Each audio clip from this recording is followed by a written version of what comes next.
दृष्टि आईएएस के in focus programme में एक बार फिर आपका स्वागत है। मेरा नाम है मनीष। 26 जनवरी 2024 को भारत के गणतंत्र दिवस समारोह के मुख्य अतिथि फ्रांस के राष्ट्रपति इमैनुअल मैक्रोन होंगे। इससे पहले अमेरिकी राष्ट्रपति जोसेफ बाइडेन की अनुपलब्धता के कारण ये मुद्दा खासा चर्चा में रहा है। ऐसे में हमारे लिए जानना महत्वपूर्ण है कि भारत अपने गणतंत्र दिवस समारोह के मुख्य अतिथि का चयन किस प्रकार से करता है, किन प्रोटोकॉल्स का इसमें ध्यान रखा जाता है और कैसी प्रक्रियाएं अपनाई जाती हैं। इसलिए इन फोकस में आज हमारे टॉपिक का नाम होगा कैसे किया जाता है गणतंत्र दिवस के लिए मुख्य अतिथि का चयन। सबसे पहले देखते हैं कि इस टॉपिक के अंतर्गत हमारी चर्चा के क्या पक्ष होंगे। सबसे पहले हमने उस खबर को जान लिया है जिससे ये पूरा टॉपिक चर्चा में आ जाता है। इसके बाद हम ये देखेंगे कि वस्तुतः मुख्य अतिथि के चयन के प्रमुख कारक क्या हैं। इन कारकों पर चर्चा करने के बाद हम देखेंगे कि विदेश मंत्रालय किस प्रकार से अलग-अलग सहमतियां प्राप्त करता है और किस तरह की प्रक्रियाएं अपनाता है। अगर किसी तरह की आकस्मिक स्थितियां उभर सकती हैं दौरे के दौरान, तो उन आकस्मिक स्थितियों की तैयारियां किस प्रकार से सुनिश्चित की जाती हैं। अगला पक्ष होगा हमारा कि गणतंत्र दिवस समारोह के मुख्य अतिथि को जब चयनित किया जाता है तो क्या व्यापक परिप्रेक्ष्य को ध्यान में रखा जाता है। व्यापक परिप्रेक्ष्य का मतलब क्या देशों के बीच रणनीतिक, आर्थिक, वाणिज्यिक और सैनिक संबंधों को भी ध्यान में रखा जाता है। इस पक्ष पर बात करेंगे और अंत में आपके लिए एक अभ्यास प्रश्न होगा जिसका उत्तर आपको कमेंट बॉक्स में कमेंट करके देना होगा। ये जो पूरा विषय है ये आईएएस की मुख्य परीक्षा के सामान्य अध्ययन प्रश्न पत्र 2 के अंतर्राष्ट्रीय संबंध खंड से जुड़ेगा। तो चलिए टॉपिक की शुरुआत करते हैं। सबसे पहले देखते हैं कि मुख्य अतिथि के चुनाव के कारक क्या है। सबसे प्रमुख कारक या आप कह सकते हैं कि जो केंद्रीय विचार होता है, केंद्रीय विचार में दोनों देशों के बीच संबंधों की प्रकृति को विशेष तौर से ध्यान रखा जाता है। इस संबंधों की प्रकृति को कई कारक निर्धारित करते हैं जो आप कह सकते हैं कि क्रूशियल ड्राइवर होते हैं, महत्वपूर्ण चालक होते हैं। जैसे राजनीतिक संबंधों को ध्यान में रखा जाता है, सैन्य संबंधों को ध्यान में रखा जाता है, इसके अलावा आर्थिक और वाणिज्यिक संबंधों को भी ध्यान में रखा जाता है। इसी प्रकार से जो भू राजनीतिक संबंध है, वैश्विक कारकों के अंतर्गत इसको भी ध्यान में रखा जाता है। इन सारी चीजों को ध्यान में रखते हुए ही किसी देश के राष्ट्रपति को या प्रधानाध्यक्ष को मुख्य अतिथि के रूप में आमंत्रित किया जाता है। मुख्य अतिथि के आमंत्रण में भारत के लिए एक ऐतिहासिक कारक भी मौजूद रहा है। इस ऐतिहासिक कारक को आप नैम मूवमेंट यानी नॉन अलाइनमेंट मूवमेंट, गुट निरपेक्ष आंदोलन से जोड़ सकते हैं। भारत को आजादी 1947 में मिली और 1940 और 1950 के दशक में अफ्रीका और एशिया के अलग अलग देश औपनिवेशिक शासन से मुक्त हुए।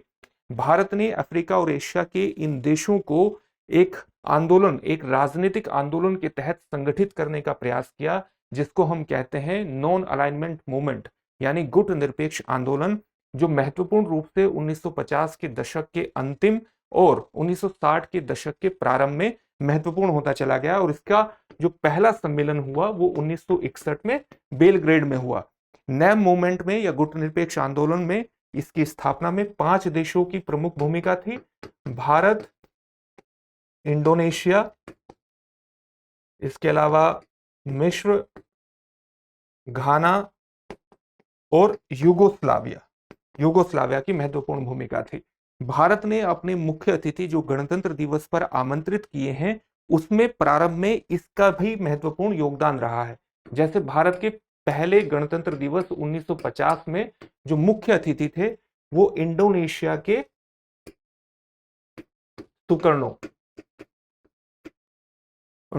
सुकर्णो को, जो उनके राष्ट्रपति सुकर्णो को आमंत्रित किया गया था। तो इसमें एक ऐतिहासिक कारक के रूप में आप नए मूवमेंट को भी, गुट निरपेक्ष आंदोलन को भी देख सकते हैं। तो इस तरह से ये महत्वपूर्ण कारक रहते हैं। इसमें किस तरह की प्रक्रियाओं को पालन किया जाता है। प्रक्रिया के अंतर्गत विदेश मंत्रालय द्वारा व्यापक विचार विमर्श किया जाता है और व्यापक विचार विमर्श करने के बाद प्रधानमंत्री और राष्ट्रपति से अनुमति भी ली जाती है, उनकी मंजूरी की भी आवश्यकता होती है।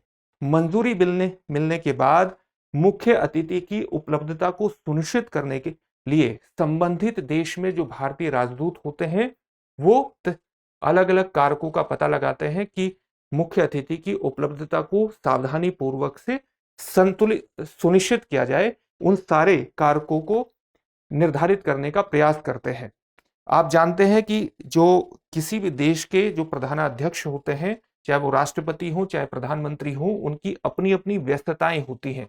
इसलिए उन व्यस्तताओं को ध्यान में रखते हुए कार्यक्रम में सफलता यानी किसी न किसी प्रकार से मुख्य अतिथि को सुनिश्चित किया जाए, उसके आने को सुनिश्चित किया जाए। इसलिए विदेश मंत्रालय द्वारा संभावित उम्मीदवारों की, संभावित मुख्य अतिथियों की एक सूची तैयार की जाती है, इसी व्यस्तता को ध्यान में रखते हुए। और जब कोई किसी भी उम्मीदवार का नाम फाइनलाइज हो जाता है, उसको अंतिम रूप दिया जाता है, तब दोनों देशों के बीच आधिकारिक संचार की शुरुआत होती है। जब आधिकारिक संचार की शुरुआत होती है तो वार्ताएं किस प्रकार से होंगी, किस प्रकार के समझौते होंगे, उन सारी चीजों पर बातचीत होना शुरू हो जाती है।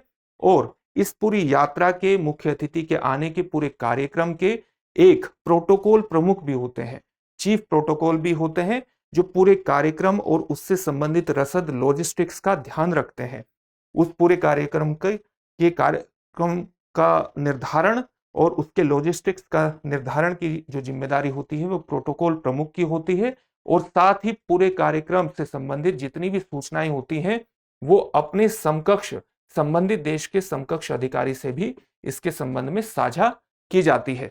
साथ ही कई प्रकार की आकस्मिक तैयारियां भी की जाती हैं, जैसे मुख्य अतिथि के साथ आने वाले या मुख्य अतिथि से संबंधित किसी भी व्यक्ति के अकारण स्वास्थ्य समस्या के कारण, अगर अचानक स्वास्थ्य समस्या पैदा होती है या बेमौसम बारिश हो जाती है समारोह के दिन, तो उसके लिए किस प्रकार की तैयारियों की आवश्यकता है, उसके लिए भी आकस्मिक योजनाएं बनाई जाती हैं और उसमें भी रिहर्सल की जाती है, ताकि कार्यक्रम के दिन पूरी जो प्रक्रिया है वो सुचारू रूप से काम कर सके।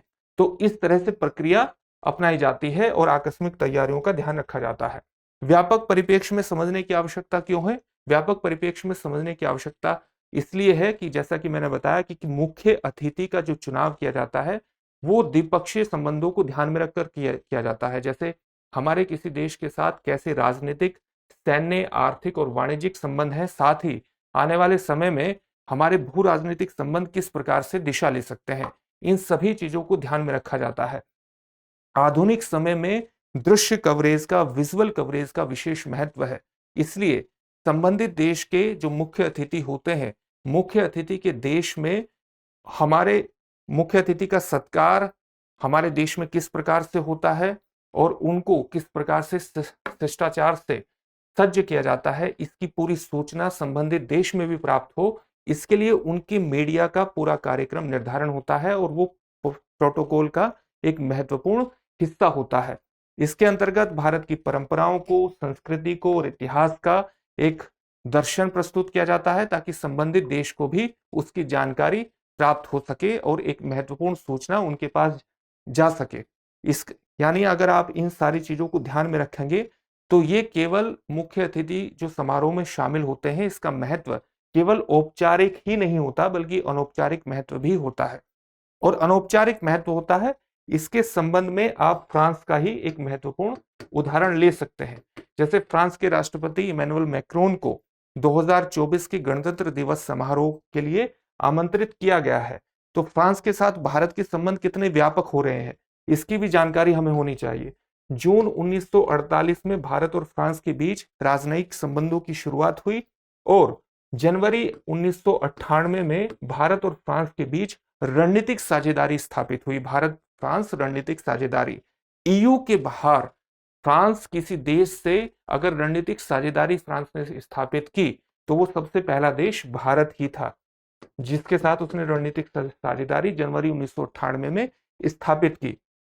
अब इस रणनीतिक साझेदारी के 25 वर्ष हो गए हैं और ये केंद्रीय साझेदारी के रूप में इस तरह से डेवलप हुआ कि भारत और फ्रांस के बीच चाहे रक्षा एवं सुरक्षा से संबंधित संबंध हो, चाहे अंतरिक्ष के क्षेत्र में डेवलप होते हुए संबंध हो, या न्यूक्लियर एनर्जी के संबंध में डेवलप होने वाले, विकसित होने वाले संबंध हो, न्यूक्लियर ऊर्जा के संबंध में, इस सभी में आप देख सकते हैं कि इस रणनीतिक साझेदारी की केंद्रीय भूमिका है। और वर्तमान में अलग अलग क्षेत्रों में, चाहे वो एडवांस्ड कंप्यूटिंग हो, चाहे वो साइबर सिक्योरिटी हो, साइबर सिक्योरिटी के क्षेत्र में, चाहे वो नवीकरणीय ऊर्जा के क्षेत्र में हो, सतत विकास के क्षेत्र में हो, चारों दिशाओं में।